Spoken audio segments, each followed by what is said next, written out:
Now, question. Unsaon nimo pagkasakop sa imuhang bana nga seaman kung kani dunay babay? Number 1, i-check ang iyahang seaman's book na amanay tatak gikan sa country of origin hangtod maabot siya sa Pilipinas. Igabot sa Pilipinas, tatakan man na ilang seaman's book, diha nimo makita kung kanusa siya naabot gyud sa Pilipinas. Kung naabot siya og June 30, ni uli siya nimo July 2, ay di magtaka ka na. Ana red flag na. Number 2, pwede ka nga manawag sa iyang agency. Mo check ka kung kanus siya mauli.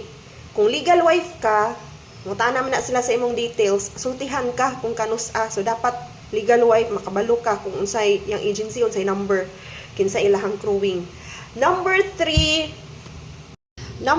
kung mayroon galing nga na ako'y training sa Maynila o asa na sila mag-training, pangayuig yun ebidensya.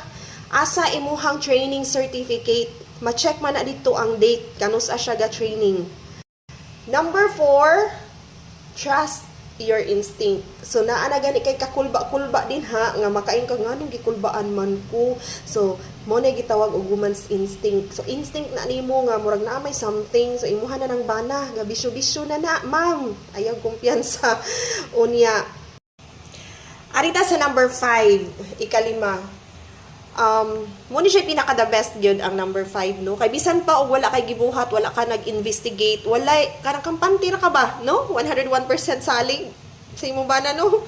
Pero mukalit ra gyud na by the virtue of the Holy Spirit.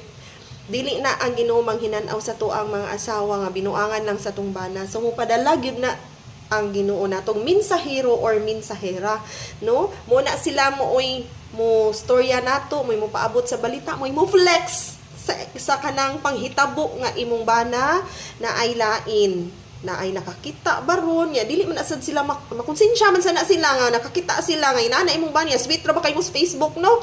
O nya wow lang ta nya dayon to kanang naaday lain. So mo na siya ipaabot na sa imuha kay dili na gusto ang Ginoo, dili buot ang Ginoo nga magmatatag morning kay sila, no, nang larga, mamalik kitang asawa nagpaabot nila loyalty wise na pero sila wala na di ay. So mo na siya yung mga timailhan ha unsaong pagsakop, unsaong pagdakop sa inyong mga bana nga nagbisyo na, no, kanang mga seaman diha, ayo-ayo mo diha. Ayo-ayo mo sa inyong pang chicks nga di mo mga sakpan kay wala ba gyud aso nga makumkum. Once masakpan na gali mo, gubba yung pamilya.